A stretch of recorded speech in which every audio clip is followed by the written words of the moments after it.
And now, we're coasting through a year of movie treats, a veritable banquet of tasty morsels from the year of our Lord 2023. So get your taste buds ready for a feast of Carlisle Cult Cinemacast's best movies of 2023. Hey! Good evening, ladies and gentlemen. It's me, PD, back with another Carlisle Cult Cinemacast. And as our esteemed wafster, who's hungry, said, this is our best films of 2023. These are our favourites. We picked 4 each. So I think there's only one that you boys didn't manage to see. Yeah. Because I had the Blu-ray. And that was one of my picks. But everything else has been watched. Yep. So we're just going to tell you what they are. They're in no particular order, apart from I've kind of bunched them together as I did last year. Yeah. You know what I mean? Because we've got one documentary, one dramedy, 2 action films, 2 superhero films, 5 horror films, and a kaiju movie. That's, yeah. So it's a good array of, subjects. Surprised as well. that we've got most horror films on our... Yeah, yeah, that's it. It's to be honest, it was a year that kind of I struggled, as you know, for what you know what I mean. I couldn't. There was really a lot of films that just didn't take my big interest. The opposite, I'd cut loads out to get my 4, but well, that's you every year. You know what I mean? Especially ones that are about 3 or 4 hours long. Yeah. I think I struggled as well. But I didn't realise what films had been out this year that I'd seen early in the year. Yeah. I thought they were 2022. Yeah. You know what I mean? So, yeah. But, there we go. I mean, there was one of mine that got released in 2022, but was only shown in one place at a festival. Oh, yeah, yeah. And then didn't get wide release until 2023. So we'll take that. So we'll take that, you know what I mean? Yeah, well, there's one of mine that's technically in the UK was released just in January, but was released in America and everywhere else in 2023. So IMDb has its 2023. So yeah. But no, I enjoyed all the films that we have picked.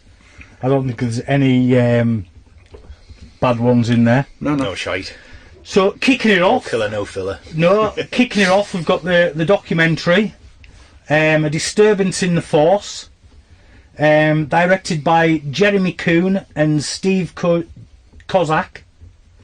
And it's a documentary all about the infamous holiday special, Star Wars holiday special. This was one of my choices. That was created for CBS back in 1978 as a bit of a filler.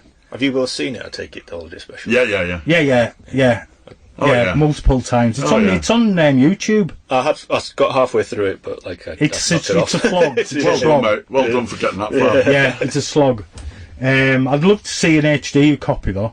Yes. Yeah. You know what I mean? I'd love to see a great copy. I mean, I can remember back in the, especially being in England, because I don't think it's screened over here. So it was a thing of myth. Yeah. Well, that's what they talk about in the documentary, isn't it? Like, does it really exist, or is it just one of these hearsay things? So it was. I mean, it was, but there was photos and all the rest of it. Yeah. And if you don't know, Star Wars Holiday Special, which is available on, it did have the main Star Wars cast. Yeah. All in it. Luke, Han, Leia, Chewie. Chewie was the star. Yeah. And it's all about... it's based on Kashyyyk, wasn't it? Yeah, Life Day on Chewie's home planet, Kashyyyk. Yes, yeah. And Chewie, Han trying to get to the planet. Chewie's family are waiting for him. Celebrate Earth Day, is it? Yeah. And there's... which is Christmas, basically. Is it Dumpy? Yeah, you know what I mean? Shit, man. And it's so bad.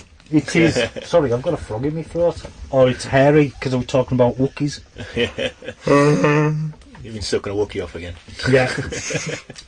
But it was also famous for the introduction of Boba Fett. Yeah. Or Boba Fett. Oh, because Return of the Jedi and been out. Well, Empire Strikes Back hadn't been out yet. There's a cartoon of everybody's favourite Bounty Hunter. Bounty Hunter. Yeah. Yeah. Who, let's be honest, Empire Strikes Back, when we first seen him, he was cool as fuck. I mean, I've got a 12-inch figure of him up there, based on the original Kenner figure. Yeah. It's a reproduction of the 12-inch figures that got released at the time. Oh yeah. And I've got the card and the box and everything. Cool, man. It comes in still, but it's out on there. Yeah. Next to the Han Solo in Carbonite. Yeah. With me 12-inch Darth Vader and the Stormtrooper as well. So it's not bad. Quite like that. Yeah. The Han Solo in Carbonite's money box. All right, cool. Yeah, Cool. I thought it just worked so well together. Yeah. Makes sense. Well, it's in scale, isn't it? Just about. But the documentary is excellent, and also the Star Wars Holiday Special was written by Bruce Vilanch, who I'm talking to on Monday. Excellent. Oh, cool. So, and if you don't know Bruce, He's a character. oh, he's a character and a half. He's on the documentary, but he's written the Oscars for many years. Oh, okay. It was like Celebrity Squares. Yeah, Hollywood Squares is over there. We had Celebrity Squares. Hollywood Squares. He was, he was a writer on that, and then he was on the square. He was one of the squares as well. Oh, right, okay. He is a bit of a character, Yeah. but he wrote it, and I believe from what I've read over the years and things like that, there's a lot of cocaine involved. Yeah. You know what I mean? Because you can imagine, you've got B. Arthur serving drinks in the cantina and all that kind of thing. It's insane. But if you haven't seen the documentary yet, A Disturbance in the Force is... It's essential Star Wars fan viewing. Yeah, it's brilliant. It is. Did you watch it, Wolf? Yeah, of course. Yeah, I yeah. watched everything except for the one. Well, this wasn't the one that I didn't see. Oh, loved it. Yeah, I found it quality. so Yeah, entertaining.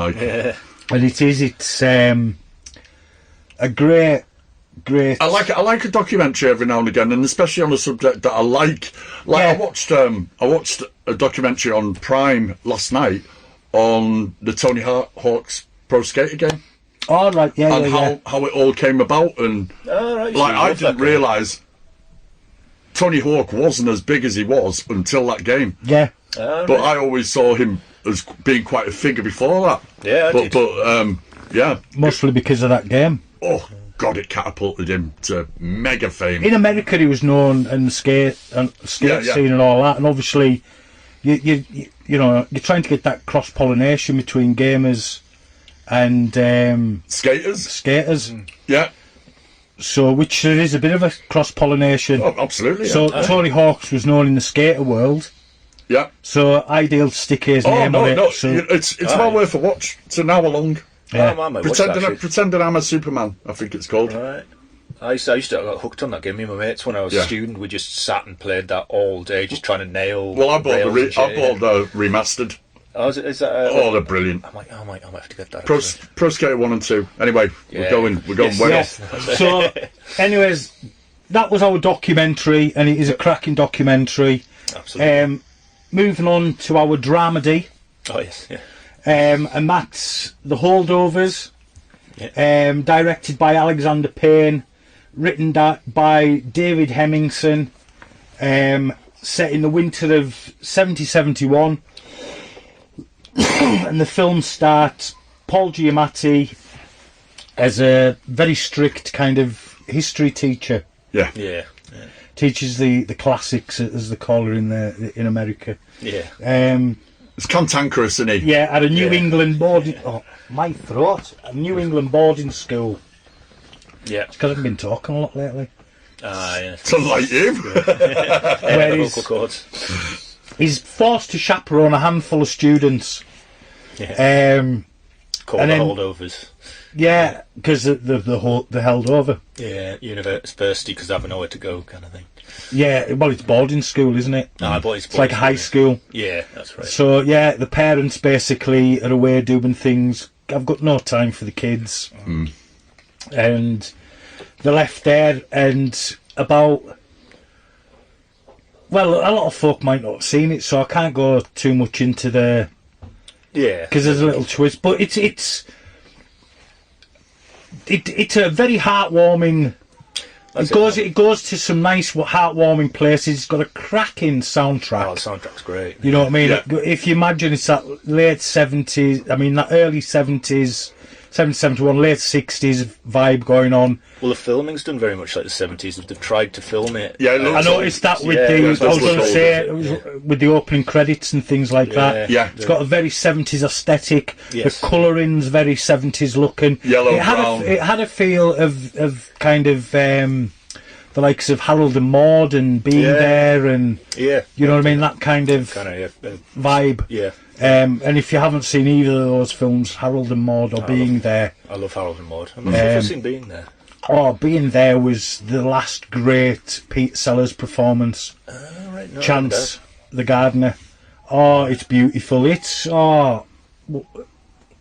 just superb. It really is that I'll good. have to check that out, actually, yeah. Like Peter Sellers. It is. It's fantastic. I've not seen it. Yeah, I really. I can't, and you'll see what I mean.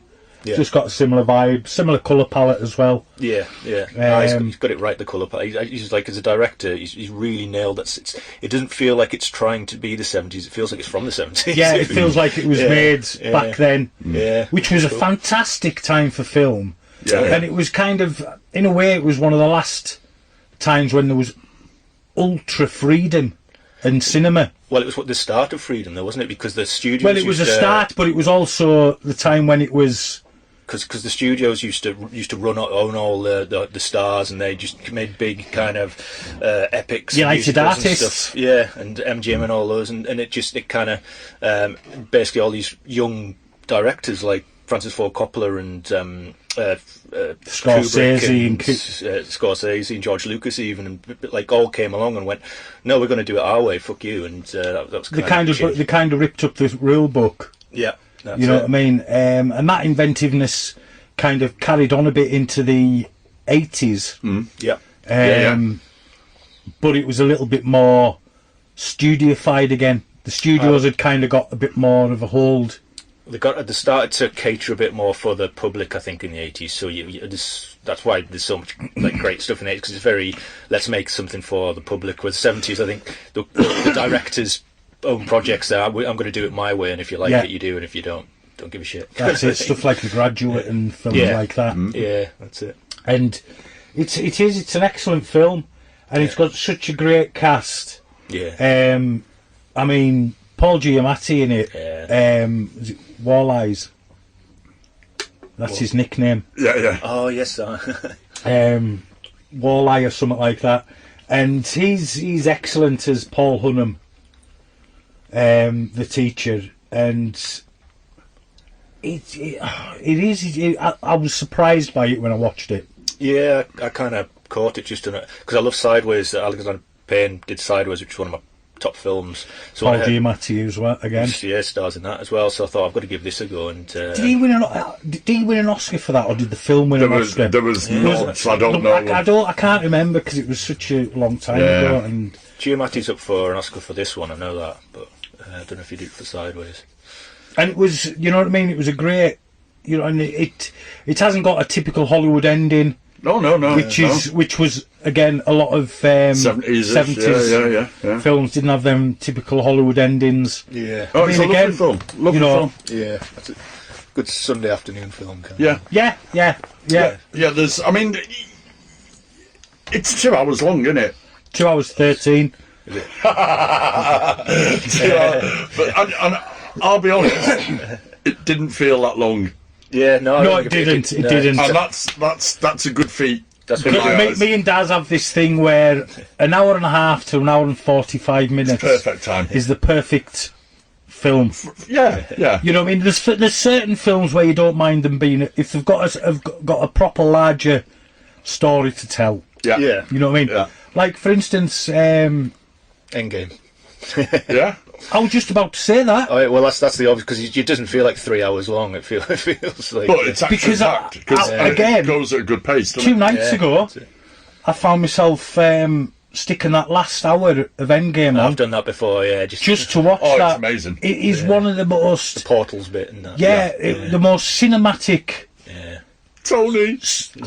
hour-long sequences of any film. Yeah. It's up there. Oh, yeah. You know what I mean? Up there with the likes of Saving Private Ryan's D-Day landings, absolutely. and all that kind of thing, where films are hailed I mean, for... the emotion you feel and the excitement you get when you see, you're like, Yeah, I came out. I saw the and IMAX. seeing them all together. And I came out that cinema and I was just like, Yeah. fuck did I just watch? Captain, on your left. Yeah. And you hear that, you're just like... And then the portal's all open and... on me! You know what I mean? Just fantastic. Avengers Assemble. That's We've been it. waiting for them to say that for so long, and he says it. Yeah, and then him holding the hammer, and you know what I mean. So, but yeah, I thoroughly enjoyed Holdovers. Good. And yeah, great film, great pick by Waff. Thoroughly enjoyed it. The next one is another Waff pick, and that's Guy Ritchie's The Covenant, which is an action drama. Yeah.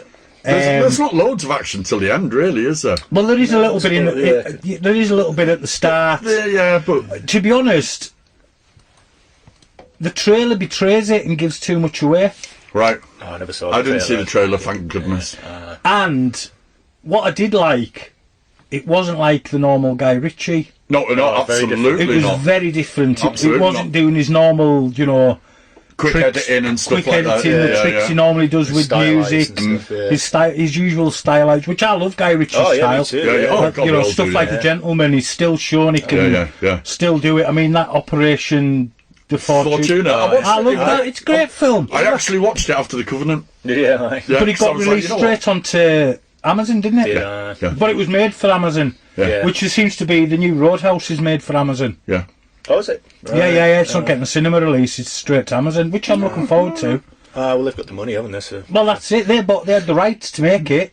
Yeah. So, No, I'm up for you know what I that. mean? But yeah, The Covenant,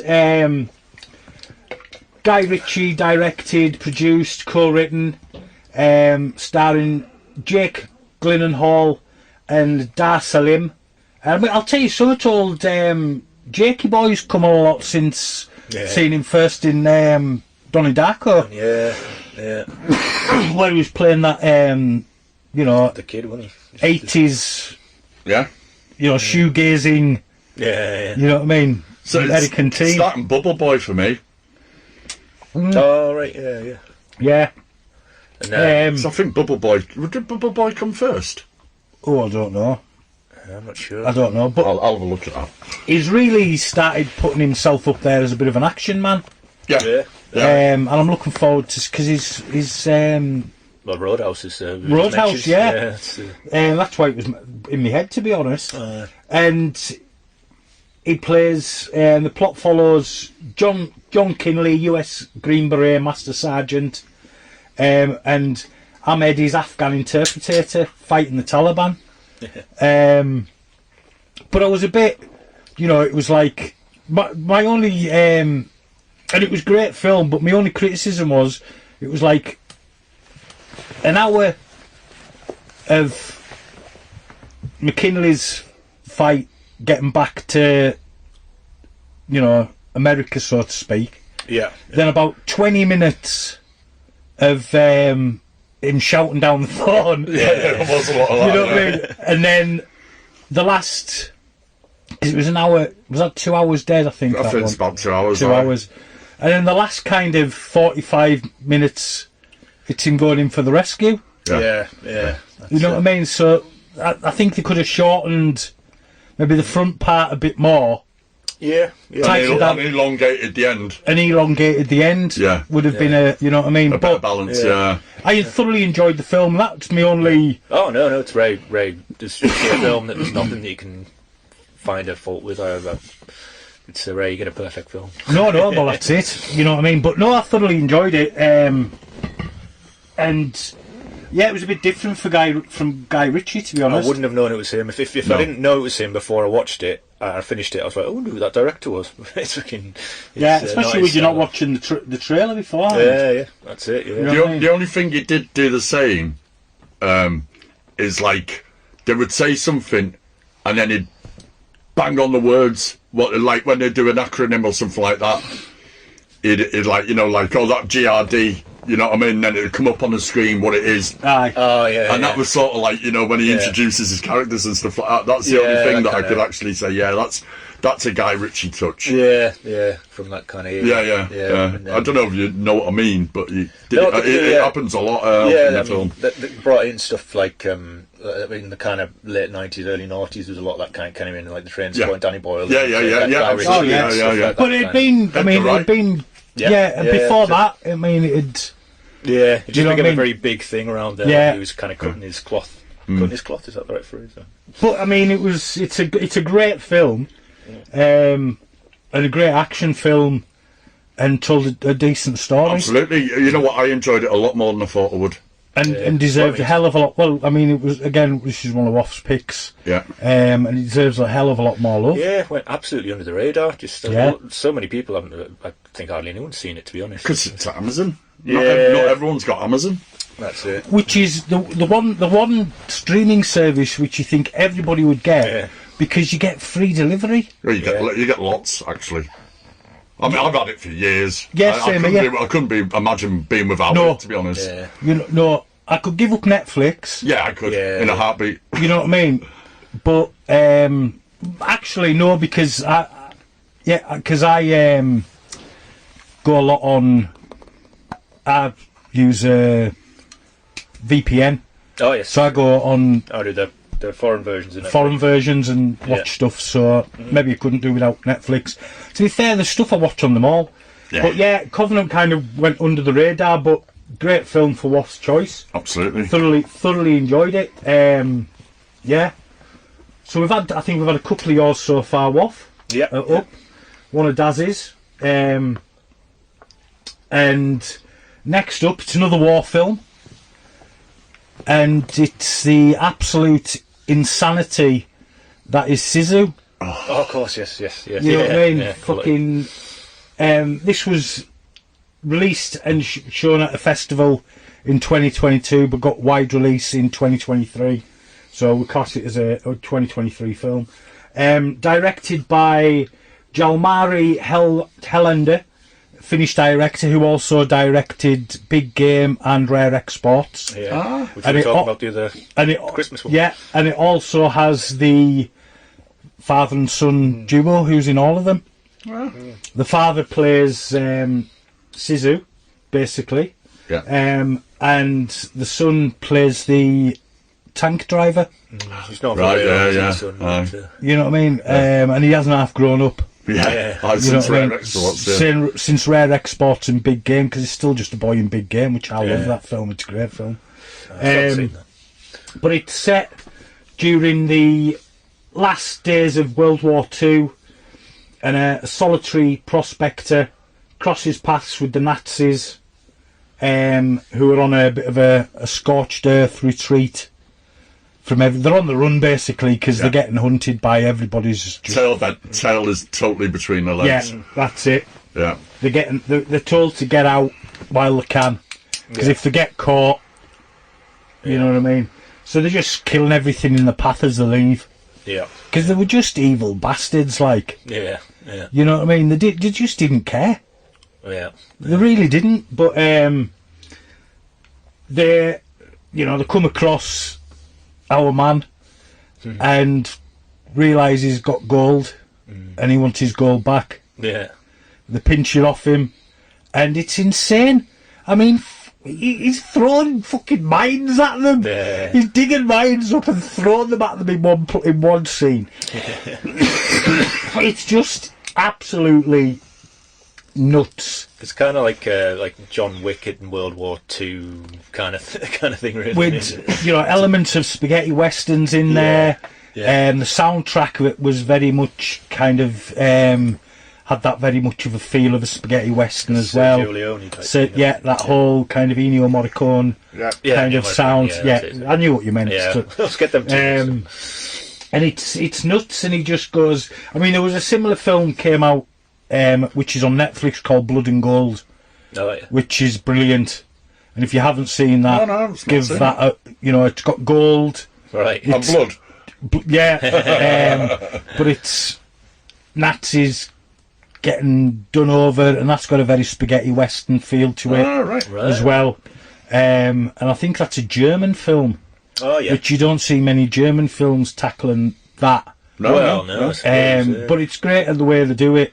And Blood and Gold is on Netflix. Fantastic. Give that a watch. It's a bit like Sisu. Oh, cool. But Sisu it's just completely insane. Off the fucking hat. And if you haven't seen it, it's on. It's a hard one to get.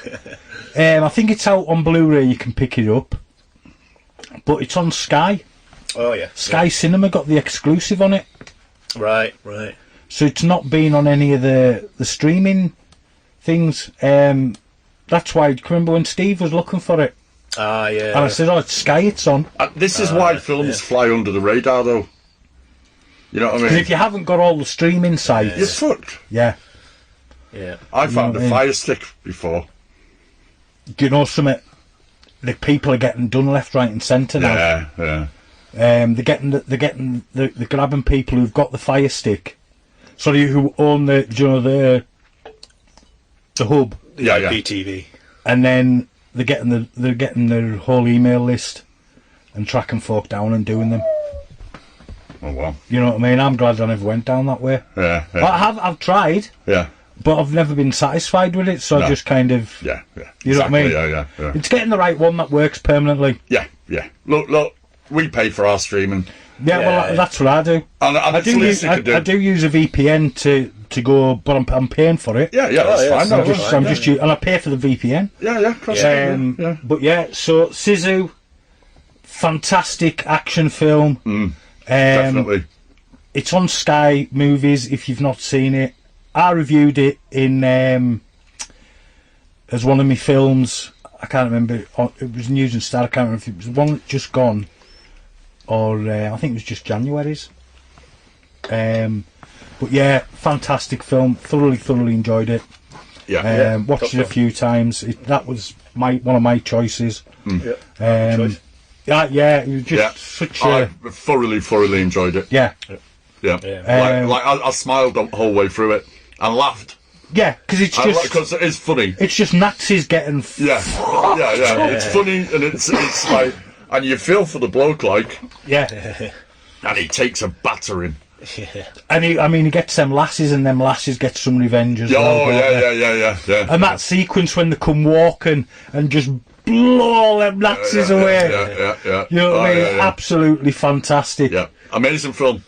Film. Everyone should find it. Find it and watch it if you've not watched it. Yeah. You know what I mean? It works on, balls to the wall action film, great war film. Absolutely. Yeah. You know, it's got it all. Next up is another one of Daz's. And it's Antman and the Wasp, Quantumania, first of the superhero films. Yeah. To be fair, both superhero picks were Daz's. Yeah, they were, right? Yeah. And now Antman Quantumania got fucking slated. Yeah. I thoroughly enjoyed it. We all went to watch it at the cinema. Did you not go to that one? No, I went with... we went. And we thoroughly enjoyed it. Yeah. You know what I mean? I enjoyed it too, it's really good. It's the 31st Marvel film. Fucking hell, man. I know, 31! And I've watched every single one multiple... Does this include X-Men and stuff like that, or are we talking in the cinematic universe? In the MCU? I think that'll be MCU. Because there'll be loads more than 31 if you go. I suppose, God, yeah. Yeah, it's MCU. You'd have to go down Blade and all that, wouldn't you? Yeah. Back to, mind you, it's going to be more than that after the next Deadpool, because the whole Fox universe is coming into the MCU. Because it's going to, I believe it's going to be Deadpool kills the MCU, and the trailer hits this weekend. Right. Oh, yes, it does. Yeah. So the trailer's hitting this weekend at the Super Bowl. Exciting, right. This podcast will be out because it's going out and getting edited and things and going out tomorrow. Yeah. Right. Yeah. Okay. So, well, it'll be out this weekend. It'll be out Saturday. Sorry. Okay. So I'll be editing it, and because I've got to do. So happy Saturday, people. Yeah, because I'm at work at the minute, probably. I've got to do an edit for YouTube as well, haven't I? Right, yeah. So it's, Aye. you know what I mean? I'm uploading onto YouTube every one now. Nice one. So we're on YouTube and our normal places. Cool. So that's not too bad. Yeah, You know what I mean? But yeah, Antman Quantumania. Scott Lang's back with Antman, and it's taking place in a world where Antman is a bit of the man because he helped with Endgame. Yeah. Helped with the snap. Yeah.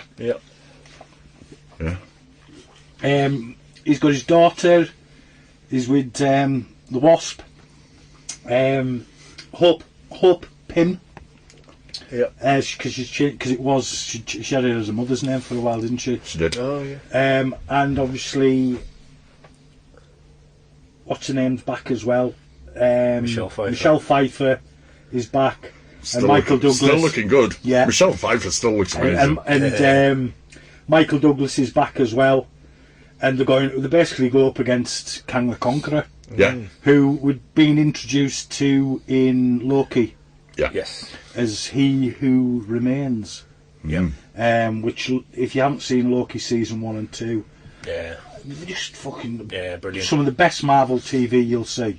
Yeah, I'd say it's probably my favourite of all the MCU. And I've watched every MCU show, Yeah, and I me too. don't, some get slated more than others, Yeah. but to be honest, I've enjoyed them all. Yeah. You know, Yeah. What a time to be alive. She-Hulk, I never thought I'd see a She-Hulk show. That And was it was She-Hulk. great, and it broke Yeah. the fourth wall like it should, like it did in the comics. And it was, it was just fun. Yeah, that didn't deserve the hate at all. Like. It didn't deserve the hate, and it got the hate, and its second season's been cancelled, Yeah, I saw that. which is a shame. I mean, I wasn't really keen on Secret Wars, I have to admit. I thought that was a bit... Oh, Secret Invasion. Secret Invasion, Yeah. They could have done it better. Hopefully they'll redo it Yeah. as a film and do it properly once the Fantastic Four and everybody. See, I've not watched any of these. I read the comics Yeah. to see, you know what I mean. So, I've not watched any of them. but anyways, back to Antman and the Wasp, something well worth it. Quantumania, and basically, Cassie Lang has created a device that kind of malfunctions and sends them into the quantum realm, where they meet all sorts of weird and wonderful creatures. Bill Murray's there as some kind of Las Vegas Lothario type guy, and he's brilliant, Yes, right. chatting up Michelle Pfeiffer, Yeah. and he's great in it. And Corey Stoll, who was Yellow Jacket in the first Ant-Man movie, turns up as MODOK. And from the film release till what you see on Disney Plus, they have fixed the CG a little bit on him. Have they now? Okay. Yeah. Well, I've watched it since, and I didn't think it was as bad. But to be honest, I didn't. some of the CGI was a bit Yeah. sketchy in it, and it got slagged for that. And you know It's not what? bad. But I saw it as a bit of a Star Wars homage and stuff. You know what I mean? It had that whole. You know what I mean?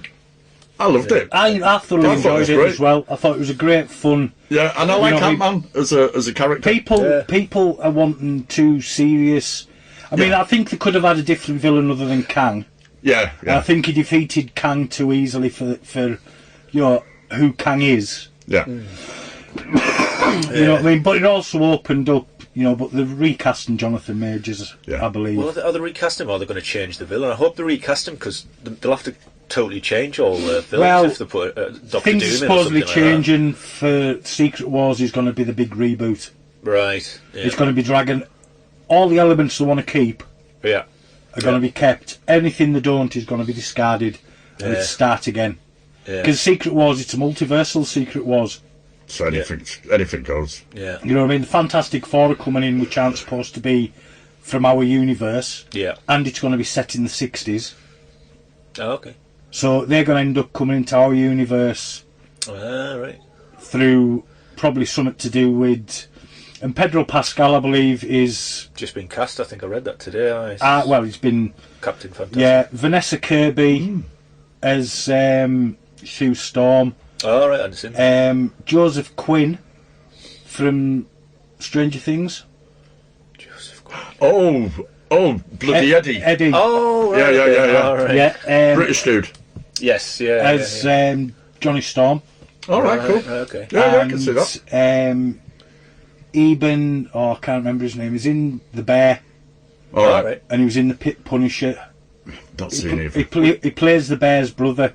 Oh, right, okay. Yeah. He's got the right voice for... Yeah, for... cousin. Yeah. And he's the thing. It is the ever-loving thing, Yeah. I believe. But that's not been 100% confirmed by Pedro Pascal's casting, Yeah. which I believe is all going to be happening, and you're going to get full cast. But anyways, back to We Antman. had John Krasinski, haven't we? Sorry. I thought it was a great film, funny, Yeah. silly. Paul Rudd's great. Yeah, Yeah. anything with Paul. The man who looks the same as he does now, Has he been in Friends? Yeah.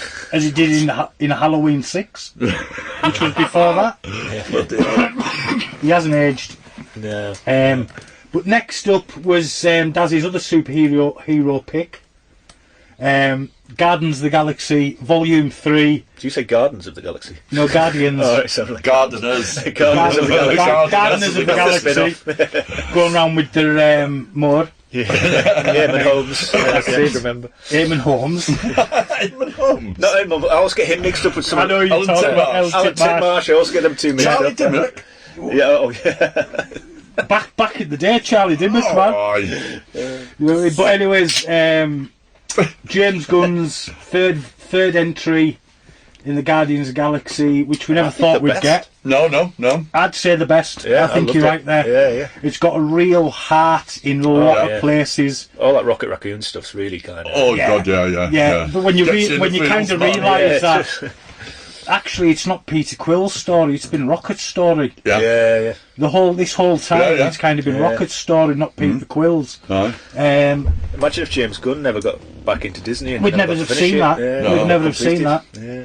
It'd But be a shame, but it's beautiful. He was back in Marvel before he'd even announced the Suicide Squad. Was he? Was he Yeah. an actor? Oh, right. Yeah, he was back in. Yeah, I can't remember the time. But then he told Kevin Feige that, look, I've said I'd do the Suicide Squad for DC. Yeah. We'll wait to have you back. No, yeah. Yeah. Just Oh needed- yes, yeah. When you say it, I can remember that.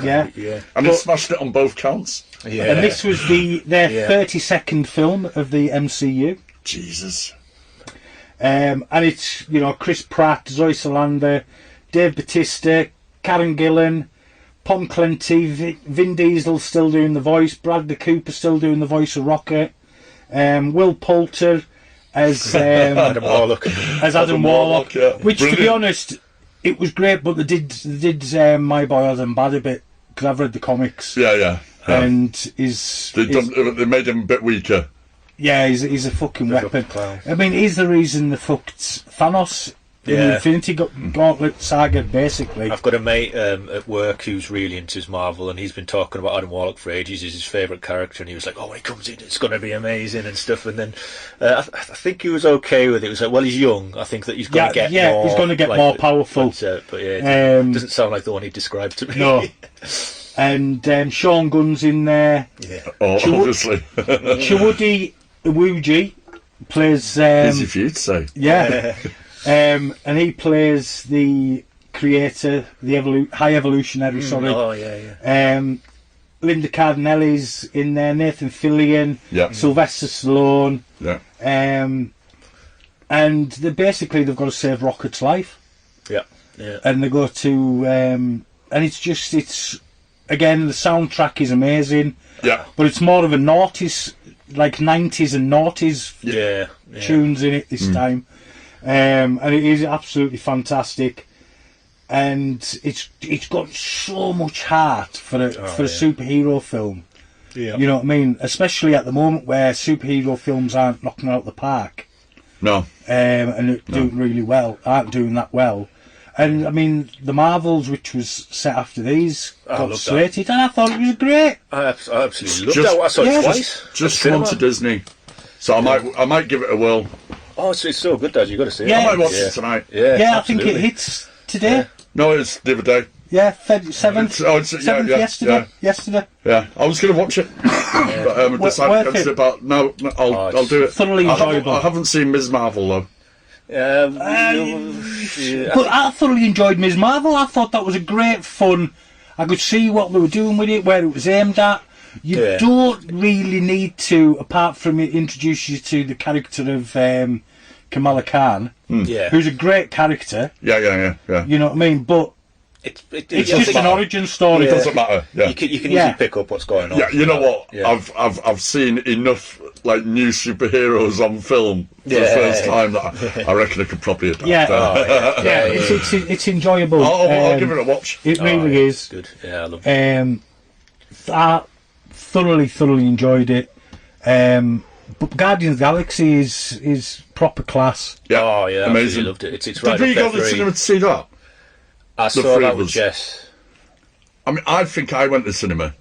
I didn't. That's right. We both saw it separately. Yeah, we were supposed to go. I went to see together, and you dropped. Yeah, blew you off. Yeah, I went to see it with my mate who was going to the Falklands. But we were all supposed to go and see it together, and you blew me off. So I had to wait. You'd be so lucky for me to blow you off. So we're heading into our horror band. Oh. Now we've quite, you know, something we've fairly rattled through these, which is usually a thing with the top 40s, with the top 12s, top 40s. I suppose we're deliberately trying not to spend too long on them, like we do. I mean, we could spend a lot more, but we don't need to. No.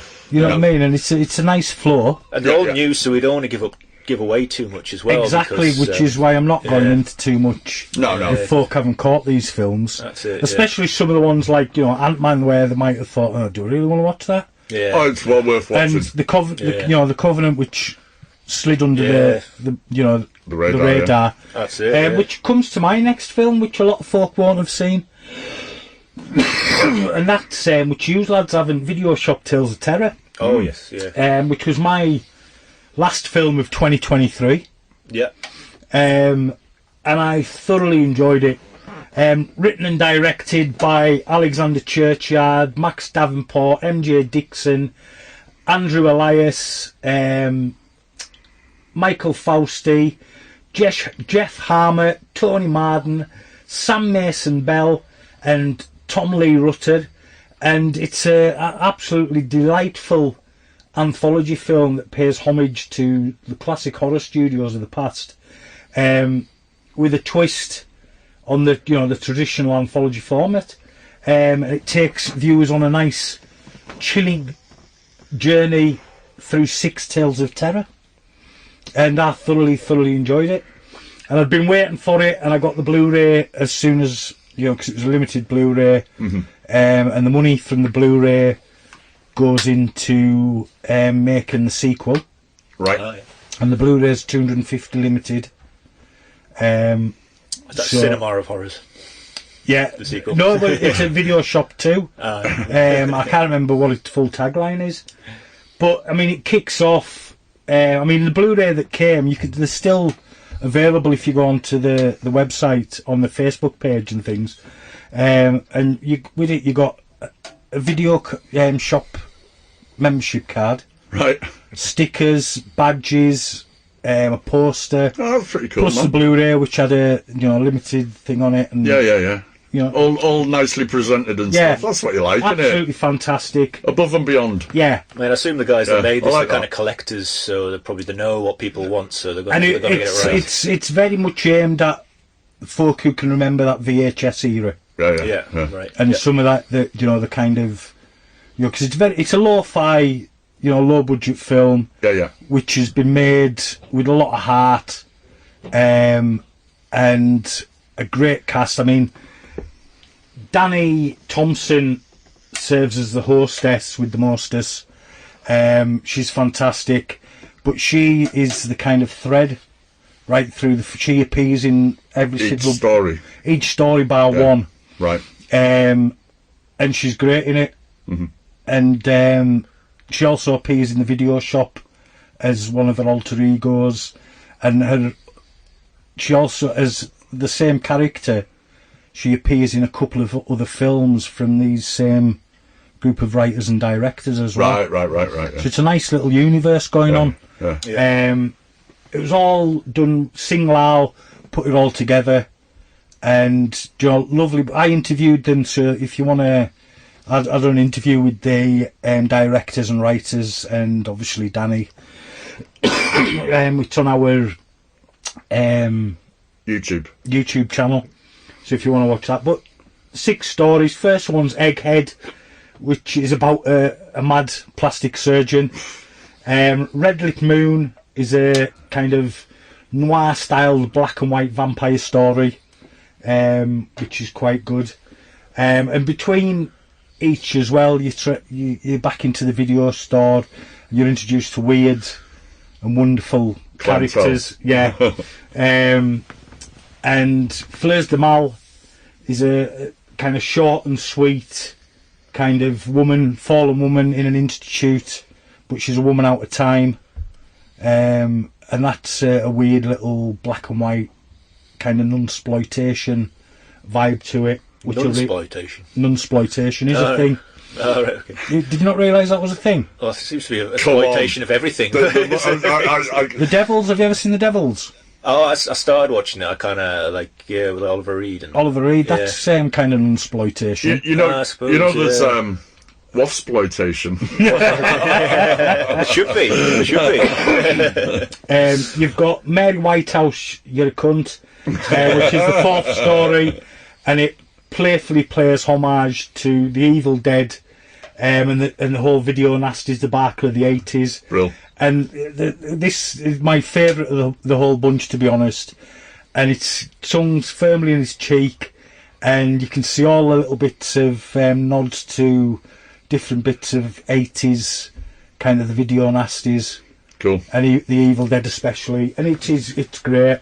The 5th story, These Burnt Children, and that is a bit of a crazy one. And it follows a director who's haunted by the loss of his wife to his producer, and who also ruined his career, and he's got projects he didn't finish, and he goes a bit mad, and goes a bit insane again. Danny Thompson's in that. And then the last story is The Guessing, which is Nazi exploitation. Right. And you've got these ladies of the night in a Nazi brothel, and they get sent out on missions and stuff like that. And but as you can probably guess, they're all dressed in. Was that Joy Division then? Because Joy Division were named after kind of thing. Yeah, I mean, a lot of the Nazi exploitation films from the video nasties, most of them concern with women for the Nazis, basically. Yeah. You know what I mean? And that's where Joy Division got the names from. Yeah. And no doubt they'll have watched all the films, and it's excellent. I mean, but back to Video Shop Tales of Terror. It's just fun. It's well crafted. As I say, it's lo-fi. It's well written, well acted. And look out for a character called Mr. Daniels, who's he's a dirty, creepy little man this throat of mine, who comes into the video shop waiting to see one of Danny Thompson's characters, and he's a bit lechy. To the point where he's in a corner doing something over a video cassette. All right. Okay. Yeah. Oh, you've got to watch it. It's funny. But yeah, it's fantastic. I mean, Paula Valentine, Danny Thompson's character, appeared in a few of the films: Ice Cream on the Beach, Mosaic, and Witches of the Sands, as well as Video Shop Tales of Terror. So that character's kind of dotted in the thing. So yeah, that's Video Shop Tales of Terror, our first of the horror films, and it's a great little film, which needs to be watched. But as I say, it's a lo-fi horror film, so it's done with a lot of heart and a lot of love. Yeah. So you've got to expect what you expect. Next up is one of Waff's as well, Totally Killer. Yes. Yeah. Which was an absolute fantastic film, directed by Nanchatka Khan. I think I've said that right. From a screenplay by David Matalon and Sacha Pearl Raver. and Jen D'Angelo. There's a few writers on that. It's a Blumhouse film for Amazon. Another Amazon. We've done a few Amazon. Yeah, we've ones. had a few Amazon ones, to be fair. And I thoroughly enjoyed this. It's got a great cast. Julie Bowen's in there. And it's a cross between Back to the Future. Back to the Future and Halloween. Yeah. Yeah. Fair. Or Scream. Yeah. But Fair. it's like, Scream, to be fair, because Yeah. the way the killer is and things like that. You know what? I've watched it twice. yeah, it's such good fun. It's just Yeah, it is. Yeah, It's, watched it on a it's, Saturday night with a few beers. Yeah. And it was just a good yeah, fun to it watch. really is. If you haven't seen Totally Killer, But it's in that thing. So I was thinking there's like there's Freaky, which was a cross between Freaky Yeah. Friday and slasher Yeah. movies. There was that It's a Wonderful Knife, which is a cross between It's a Wonderful Life and slasher movies. And there was another one as well. There's like a thing going on at the moment where they're taking like a classic, like 80s or even earlier, and just smashing them together. smashing them together. Awesome. But And one it's of them's also working. slasher. Yeah. That's it. Yeah, but it seems to be Oh, working. Yeah. Christmas Bloody Christmas. Oh yeah. You know what I mean? Yeah. Which is very, it's got that Terminator vibe Yeah. Yeah. with a slasher movie. Yeah, totally. You know what yeah. I mean? So Yeah. it's totally out there, and it's all about the Sweet 16 killer. In 1987, killed a load of teens, and then all of a Stabbed them sudden, 16 times. yeah, stabbed them all 16 times. Hence the Sweet 16 killer, and they'd all just turned 16 as well. Yeah. On the birthday, Yeah. preferably. Yeah. And then all of a sudden, he's back 35 years later. The Sweet 16 killer's back and kills somebody, which triggers events. Yeah. And then they've got to go back in time. Doo-doo. And it's great fun. It's a great kind of high concept. Lots of nods to the 80s. Molly Ringwald's a big running theme in it because you've got the three Yeah. Mollys, and then I think Because there's that Heathers thing going on in it as well, that it's Heathers crossed vibe. with, but it's so they're called the Heathers in Heathers, aren't they? But it's the Mollys in this one. Yeah. They all look like different incarnations of Molly Ringwald. And I think she's called. I think the surname's Hughes. And the Aye, family. yeah. And that's John. Obviously, a nod to John Hughes, who did a ton of. Oh, Ringwald it is. films. There's so many nods in it. Yeah. You know what I mean? But it's just great Yeah, loads of fun. fun Oh yeah. and that's it. silly and This was my fun choice of my fourth. yeah. But no, it was a great film. As is our next choice, Yes. Renfield. Oh yes. Yeah, fun as well. You know, This was mine, wasn't it? yeah. Cool. This is Daz's Eye, written, directed, directed and produced by Chris McKay, written by Ryan Ridley, with a story by Robert Kirkman, and it basically it's a sequel to the original Universal Dracula. They use sequences in that film to show the prologue, how he gets to where is because of the events of that film. Yeah. And they put that, they do the whole face swap thing, and it's fantastic. And Nicolas Cage has obviously played a vampire before in Vampire's Kiss, where he's insane in that film. And Nicholas For a Holt, change. and Nicholas Holt, I think, plays a fantastic Renfield. Oh, he does. He's He does. such a great actor, He Nicholas is Holt. like. fantastic. He is. Oh, yeah. Fantastic. Everything he does. From Skins onwards, I used to watch him in Skins back in About the a boy. About of course, a boy, yeah, he was in About that. He was a in boy. that. He was the little lad in that who he didn't have a globe, didn't he? From when you look at from that to Skins, Yeah. Fury Road, yeah, Oh yeah, yeah, I that as well. Yeah. Warm Bodies, X-Men, Warm Bodies was I never great. saw that. yeah, that was a great film. I don't something about zombie films where they kind of they start to become sentient. That kind of puts Well, me it was off. Romeo and Juliet. Yeah, Yeah, it yeah. was. So For kind of zombies. yeah. I didn't like. But you've also got Aquafina, who's great in I love this. Awkwafina. Yeah, Ben Schwartz, who I quite like as well.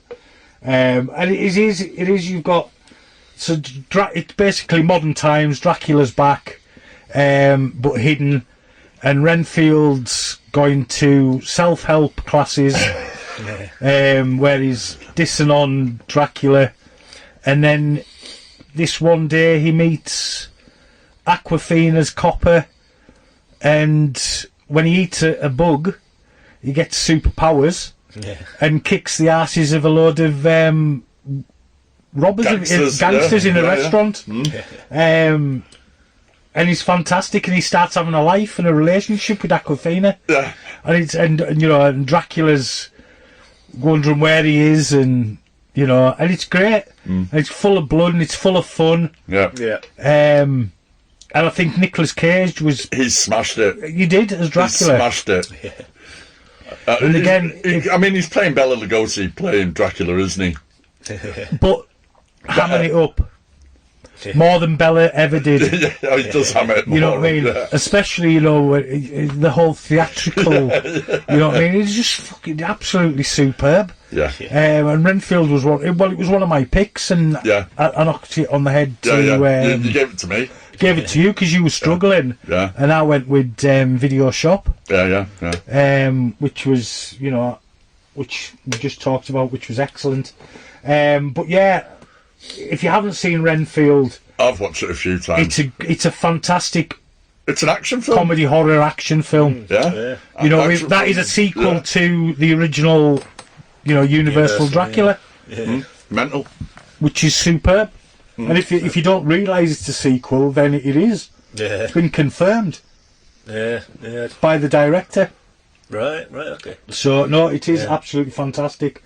Moving on to a horror film which I know we all absolutely adored. We all went to pictures to see this together. We all went to the pictures to see this together. Oh, that was a fateful night. Evil Dead Rise. Yeah, quality. You know what I mean? Which was a fantastic night. And me, a big Evil Dead fan, couldn't wait to see this. Directed by Lee Cronin. Well, it says standalone, but it's more than that because it opens the doors that all of the books are in the same universe. Yeah. You know what I mean? It's just been happening to different people. Yeah. With different books. Yeah. Which I think is fantastic because Army of Darkness puts it in there. There's 3 books. Yeah. You know what I mean? So, and it is absolutely fantastic. And it's set, taking it out of the woods and putting it into a block of flats. Yeah. Which give it a bit of a Demons 2 vibe if you've never seen Demons 2, which is set in a block of flats, high-rise thing. But this is a decrepit block of flats. Yeah. And I think it suits well for the vibe. Absolutely. I would have liked it to be a little bit lighter. Yeah, because there's not really many outside shots, is there? No, I think films. When you look at the original, it was well lit. Yeah. And you could see everything nice and. Yeah. You know what I mean? So that's one of my only things with horror films now. They just seem to be too dark. Yeah. You know what I mean? It's as if they're scared to light them. Properly. I suppose it's a bit of an easy thing to do, just make things a bit more creepy by making it dark. But it doesn't need to be. No. You know what I mean? Because you miss stuff if you know what I mean. It's like when she's listening to the record. If you're not really taking it in, you see she drops. You see the mother drop through the vents and crawl along the back wall before getting her. Yeah, I think. But you've got to really, you know what I mean. You've got to turn the brightness up a bit to really catch it. But it's got so many throwbacks to the Evil Dead films, from Bruce Campbell's voice on the record, to the way some of the special effects look. Yeah. You know what I mean? To Fonda's thing, which is, you know, Bridget Fonda, who was in Army of Darkness, playing Linda at the end. Yeah. Kind of thing. There's loads of little throwbacks, and it's excellent. Yeah. It really is. Yeah, I don't know the name of the actress, but who plays the main kind of Deadite the mother. Yeah, she's really good at that. She's really creepy and just does it. Gets that proper. She nails it, like. Yeah, because I mean, there's the whole, you know, borrowed from the Japanese films, really. Do you know where the way she crawls out of things? Yeah. It's very much like the ring and all that kind of. Yeah, because that's what they seem to. I've just bit my tongue. That's what they seem to do with a lot of horror films as well now. There's that whole Japanese influence from 20 years ago. It's cool. It's effective, you know what I mean? So, but no, I thoroughly enjoyed, and they're working. It's just been announced in the last few days. They're working on another Evil Dead film spin-off. Oh, cool. Yeah. You know, well, that film, when you think about it, leaves it open. That girl could be infecting Yeah. Yeah. and making deadites of so many people. Yeah. Yeah.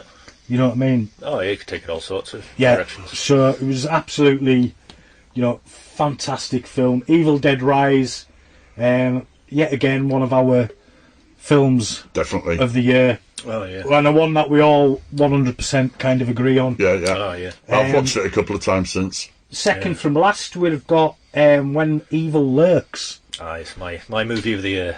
Wasp movie of the year. I thoroughly enjoyed it, and it's, if you've not seen it, it starts off gunshots in the dead of night. Sorry, it's written and directed by Damien Rugner. That could not be how it's said. Well, I think And it's, it's an Damien, because he did Terrified as well. so Is it Damien Rugner I'll say Damien. I follow him on or Facebook. Damian? He's an Argentinian Yeah. director. He did Terrified, did he? Terrified, yeah. And he did one of those in that Satanic Hispanics that Yeah, which I thoroughly enjoyed. Yeah, that was good as well. Which yeah. I really enjoyed. A lot of good horror coming out of South America. Yeah, there is at the moment, Yeah. but there always has. Well, Spain as well have always been. You know, I mean, I was watching stuff back in the 70s of some of the Spanish stuff that was getting made, Yeah. and same with the Mad Wrestler films from Mexico. Oh, right. That I've got and watched the Nacho Libre. the Santos films, Right. going up against Dracula and stuff like that. Completely insane, man. It's I'm nuts, eh? Yeah, they are brilliant. I've got the box set somewhere I think on I remember Blu-ray. buying it, actually. I think I remember Yeah, seeing a couple of years ago. Yeah. I need to crack into it and watch it. But yeah, so it starts off dead of night. You can hear distant gunshots awaken these brothers, Pedro and Jamie, and it kind of jolts them into action. They go and see what's gone on, and there's a guy being shot, and then they find out in this kind of world, demon possession is a natural occurrence. Right. Yeah. It happens all the time, and they deal with it, and they've got a way of dealing with it, and the government deals with it, Right. or should deal with it. Yeah, yeah. Yeah. But you know, Kind of deny it at the same time. yeah, because the church is kind of no more. Nobody believes in the church anymore, do they? Yeah. Yeah. Because of the whole demon possession. And there's a way that you're supposed to kill them, and it's not supposed to be with gunpowder. Yeah, there's a bunch of rules that you're meant to follow, like turn the lights off and don't shoot them with Gunpowder. gunpowder in it. Yeah. Yeah. And if you break these rules, and shit goes down. And it does, and it kind of, the evil jumps from person to person, Animal as well. animal to animal. Yeah. The dog bit, I love that dog bit. Oh yeah, just you know what I mean. And yeah, that's a bit that's might be a bit hard for a few folk to watch. It is. Well, the bit with the woman with the holding a kid as she's walking down the road, that was like quite brutal as well. Like, there was a few Yeah. proper like moments. in that I film. mean, it's a really good film. Like Yeah, it's I love it. superb. Again, well made, well written. Did you watch subtitled? Yeah. Yeah. Yeah. Well, there's no dubbed versions. No, you know what? I didn't find it hard to follow.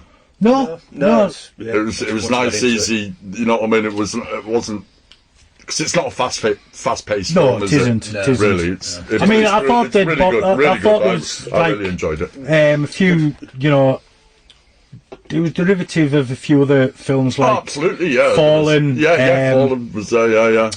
First Power, the whole satanic yeah. jumping, Yeah. body jumping thing. It's very Fallen, yeah. But Yeah. I think it's a bit more. Fallen's. I'm not dissing Fallen, but I think it's got a bit more to it. I'm just saying that. Oh, you no, know, yeah, it's Fallen's more of a thriller than a horror, yeah. isn't And it? classic kind of Hollywood kind of. Yeah. Fallen's Whereas not a horror the first by power any stretch, with really, is the it? first power with Travolta. no, it's What am I Lou thinking Diamond of? Phillips. I think I've seen that. What am actually. I Oh thinking yeah, of then? give that a watch. First Power, yeah, no, I remember that film. Late 80s. Early 90s. It'll have been. It was going to be called Transit, but it got changed. Yeah, It sounded like a van. yeah, but it got changed to the first part. I've got it on Blu-ray, to be fair. Blue Diamond Phillips, excellent. Another good Lou Diamond Phillips horror film is Route 666 No, I've seen that. with Laurie Petty's in it, Oh, yeah. and that's excellent. Must be from the 90s then if it's Laurie Petty. 90s or early 2000. Right. I've got it. I think I've got the Blu-ray of it now, or I've got the DVD 100%. And great on a double bill with Highway to Hell Oh, yeah. with Chad Lowe, Rob Lowe's brother. Right, Chad. Excellent film. Patrick Bergen's in it, Oh, okay. playing Satan. Oh, right, okay. Yeah. CJ Graham, who played Jason in Part 6, Right. plays the Hell Cop in it. Right. Right. It's very, very weird. Ben Stiller's in it, Oh, right, okay. and his mum and his dad and sister. That's a bit random. Yeah, all in hell. Oh, right, okay. Yeah, and they're in it quite a bit. Right. But it's worth Highway to Hell. That's worth checking out. Great on a double bill with Route 666. Yeah. Oh, the names kind of sound like... Yeah, but When Evil Lurks was, an excellent demonic possession kind of, Yeah, if you're expecting The Exorcist, then think again. It's not. It's a no, different style of totally possession. different, it's a road movie with Yeah. you know what I mean? Because totally. they go across. Yeah. Yeah. You know what I mean? Escape shit, kind of. Yeah. Nah, Yeah. Well, that's it. They're trying to, it's really a pre-apocalypse. Yeah. Because by the end of the film, the apocalypse is 100% coming. Yeah. You know what I mean? And it was, and it's quite a dark film as well. Yeah. Especially with the stuff with the kids involved. Yeah. So don't go in. It's on Shudder. This one, so it's Amazon again via Amazon. Yeah, I suppose. So you can watch it via Shudder. Yeah, that's a good point though. If you kind of squeamish or you don't like stuff that's a bit too intense and dark, then it's maybe not for you. But I'd say watch it anyway because it's fucking quality. Oh yeah, it is. It's a great well worth a film. watch. I preferred Speak No Evil Yeah, from last, which was one of our big films from last year, which was a darker, more kind of bleaker film because it was human. Yeah. There was no supernatural in it. It was it was human. It was humans who were doing it. That is more horrific. Yeah, it every is. time. Yeah, it is because it's real. It's more. You can kind of thing with it more, can't you? Click with it more. Oh yeah. Yeah. You know what I mean? So, but When Evil Lurks, absolutely fantastic. And we're finishing off with Big G himself, Godzilla -1, which was one of my picks, obviously. Me and Waff went to the cinema to see this. Yeah. And we had to see it. It needed to be seen on the cinema. It's a shame you never got to I've not seen this yet. because it hasn't been released yet on Blu-ray or anything. Which I'll be getting as soon as it's out because what a film! I mean, it was the 33rd Godzilla film. Bloody hell, that's almost more than Marvel. Yeah. Well, Marvel's probably overtaken. Yeah, Pretty soon. as we speak. Yeah. Marvel's will be 32 or 33 then. The Marvels will be 30. Marvel 33. Yeah. Also, there you go. Yeah. So neck and neck. There's a But Godzilla film coming out this year, so yeah, I mean, Toho just. I'm a big Godzilla fan, and Toho just know how to do it. yeah. You know what I mean? And they picked the right writer and director and everything for this one, and it was a throwback all the way to the original, and it took it right back, and it's What I found interesting about it, not being as anywhere near as big a Godzilla fan as you, although I do love Godzilla as well, is that it's the tone. It's like compare it to like an American movie, like the new existing Godzilla movies or the MCU or something like that. So if this had been made in America, it would have been like a comedy, more like a comedy character, and there would have been lots of jokes and stuff. But they took it deadly serious all the way through it, and it worked really well. The human part of the story was superb. Yeah. Now, a lot of the time in Godzilla films, the human part can be a bit. Yeah, it's all about destruction. Yeah. Yeah. But this time, the human part of the story was just as good as the Godzilla part. Yeah. I mean, I believe it was made for about 10 million. Right? And it's the highest grossing international film. Yeah, I mean, it got a cinema release, and it was out for 2 or 3 weeks, I think, in our local cinema, wasn't it? So And it also got been re-released in the States in a black and white version right to go like so it's Godzilla -1 minus black minus colour. That's what they call it. It's obviously because there's complete scenes where it's exactly like the original Godzilla, the Gojira Godzilla movie, the original, the one from the 50s. Yeah. It's set earlier. This one starts off in 1945 before moving to 47. All right. And we see a different version of Godzilla because you kind of see him at the start as a younger Gadzuki. no more Tyrannosaurus Rex style. Right. Yeah. More to be honest. He's still got the scales. He's a lot smaller. He can bend down and eat people type thing. Yeah. Turns up on a Japanese Japanese army occupied island, and fucking just obliterates. There's only a handful of people survived. Yeah. And then it flashes to the whole nuclear testing at Bikini Atoll by the Americans, and that's where he got the boost. And then flash forward to 47 when the film takes part kind of big style. Yeah. And it's absolutely just it's breathtaking in a lot, isn't it though, Waff? Oh yeah. The original music is used brilliantly. That dun dun dun dun dun dun dun dun. Yeah. You know what I mean? That Pharaoh Monch uses and Simon Says. Yeah. And it's all used brilliantly. The Godzilla looks fantastic. Yeah. And 10 million, eh? 10 million it cost to make, and it's made I think it's made 100 million in the American box office. Yeah. So that's a massive hit. Yeah, definitely. It's the highest grossing Godzilla film Ever. I'll dig For out the full stats. the highest grossing Toho Godzilla film, because obviously Godzilla vs Kong I think was a big hit, and that got released on streaming on the same day as well, but it was still a big hit. And I'm looking forward to Godzilla X Kong, this new one. But I mean, this Godzilla film was just fucking something else. They got everything right. They got the people. They got the human interest story right. They got Godzilla right. They played it right. You know what I mean? And the way he moved and everything, destruction he caused when he got to mainland was just breathtaking. I mean, his atomic breath and everything. Yeah, all looked really good, especially on that kind of budget. It's like when you realise the budget, and it pisses on the American stuff for you look at like how much something like Flash cost, and the CG and that is so ropey. Yeah.